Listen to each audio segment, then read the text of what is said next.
I will let my co-chair, Professor Hatem, to introduce the first speaker. First speaker, Dr. Walaa. Welcome, Dr. Walaa. Dr. Walaa Awad, Head of Clinical Pharmacy Department, Abu Rish, Munira, Cairo University. She will speak about COVID-19 treatment and the cardiovascular diseases, precautions, and possible interactions. I think it will be updated, and all of us will get a lot of lessons from your presentation, inshallah. Assalamu alaikum. First of all, I would like to welcome my professors and my colleagues. It's my honor to be with you today in Cardio Egypt 2021 and COVID-19 pandemic, talking about COVID-19 treatment in cardiovascular diseases, precautions, and possible interactions. We will focus mainly on the most common medications used in treatment of COVID-19, regardless if it's FDA approved or not, and we will focus mainly in the cardiovascular toxicity. Cardiovascular manifestations of COVID-19 infection preceding coronavirus outbreaks, such as severe acute respiratory syndrome, SARS, and Middle East respiratory syndrome, MERS, were associated with a significant burden of cardiovascular comorbidities and complications. COVID-19 infections are associated with myocarditis, cardiac arrhythmias, and ischemia. So the disease by itself can induce cardiovascular toxicity. Evaluation of the ACE used in chronic ischemia or heart failure patient and COVID-19. Hypothesis: SARS-CoV utilized the ACE receptors for cell entry, and some data indicate that ACE and ARBs may upregulate ACE, thus hypothetically increasing the susceptibility of the infection.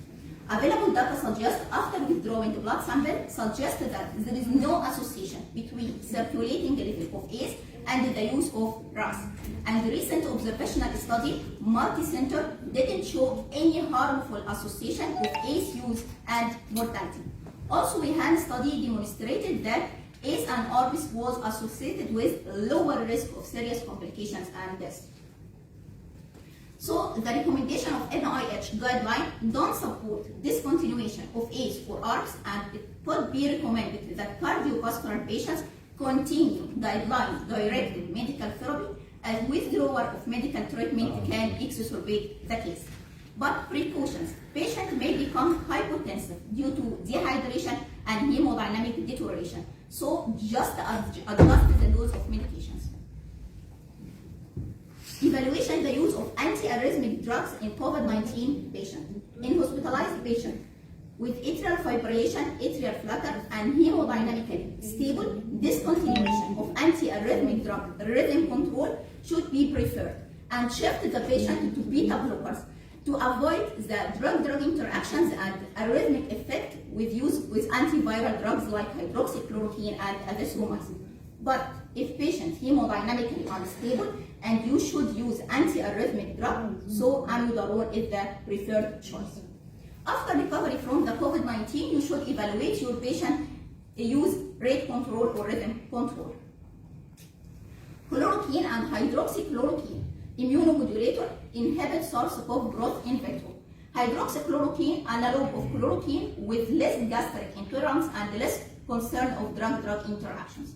Precautions: risk of QTc prolongation and torsade want and sudden death. The risk amplified by concomitant use of other QTc prolonging drugs or presence of electrolyte imbalances. ECG monitoring is recommended during the therapy in high-risk patients, especially in patients with pre-existing cardiac condition. There is also drug-drug interactions with protease inhibitors, lopinavir and ritonavir, because they are a potent CYP3A4 inhibitor and will interfere with the metabolism of hydroxychloroquine. Remdesivir, reducing the viral replication and approved for treatment of many viruses like coronavirus, MERS and SARS, Ebola virus, Nipah virus, and recently FDA approved for treatment of coronavirus. Precautions: cardiovascular risk. Fortunately, using remdesivir was associated with less cardiotoxic effect, but mainly hepatotoxic effect. Ritonavir and ritonavir inhibit SARS-CoV replication but has a lot of drug interactions because they are inhibitor of CYP3A4, so will increase the plasma concentration of other drugs like rivaroxaban, apixaban, statins. So sometimes you need to reduce the dose and sometimes you should completely avoid. Cardiovascular risks cause QT prolongation and BR interval prolongation in healthy adults. And there were some case reports, second or third degree AV block with patients with underlying structural heart disease.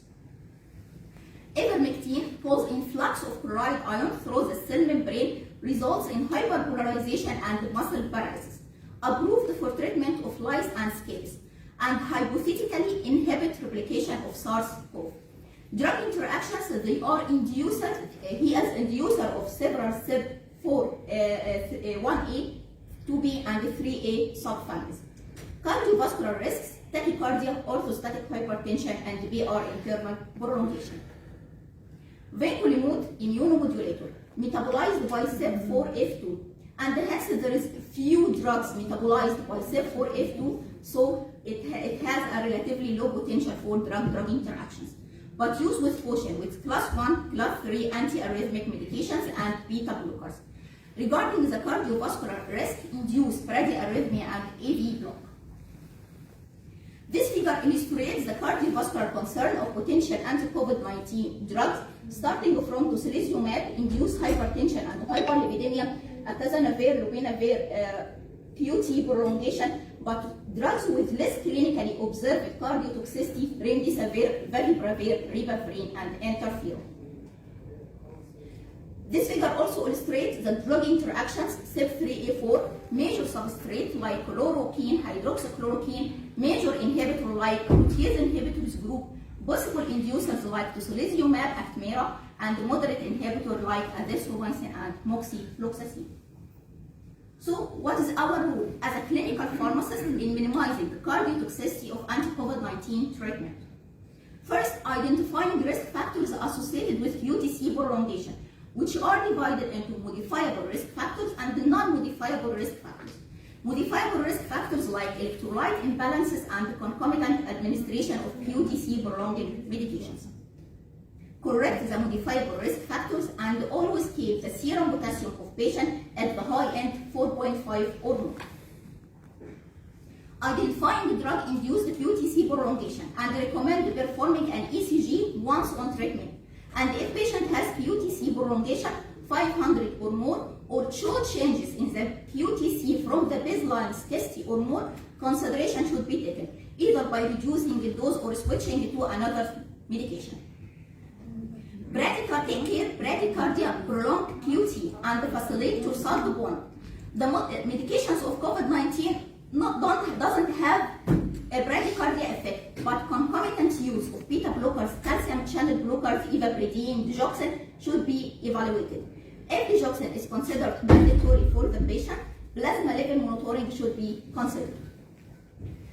There are some applications we can use for identifying patients with high risk of QTc prolongation, like TISDAL risk score for QT prolongation, evaluating several criteria for the patient, age, sex, potassium level, using loop diuretics or not, and finally categorize the patient if he has high risk or moderate risk or low risk for QT prolongation. Also, there is credible mix. You can identify if the drug induced QTc prolongation or not, and categorize them if they have known to sub-1 risk or possible or conditional, or you should completely avoid using this medication. Also, you can download complete list of drug-drug interactions between anti-COVID-19 treatment and other medications, antiviral, antifungal, antibacterial, anesthesia, analgesic, and so on. Take-home message. COVID-19 infections are associated with infection-induced myocarditis, cardiac arrhythmia, and ischemia. A lot of drugs used in treatment of COVID-19 are already cardiotoxic drugs. Identifying patients at high risk of cardiotoxicity and assess benefit-risk ratio to optimize the safe use of these medications. Thank you.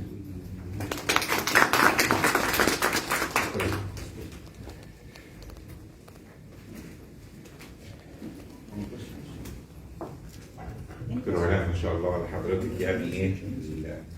concise, perfect, as usual.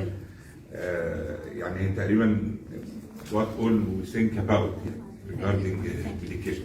بس أنا I got surprised about ivermectin, that it has this side effects. Because all what's said in the market it is safe, and now they consider it. I think in Saudi Arabia, and pediatric association as safe for healthcare providers to be given as a prophylaxis for this healthcare providers on intervals over I think 6 weeks to 6 months to avoid SARS-CoV infection. يعني just is this is applicable in Egypt or not? Just still يعني thinking. Everything is applicable in Egypt, and it's considered the most safest medication we can use.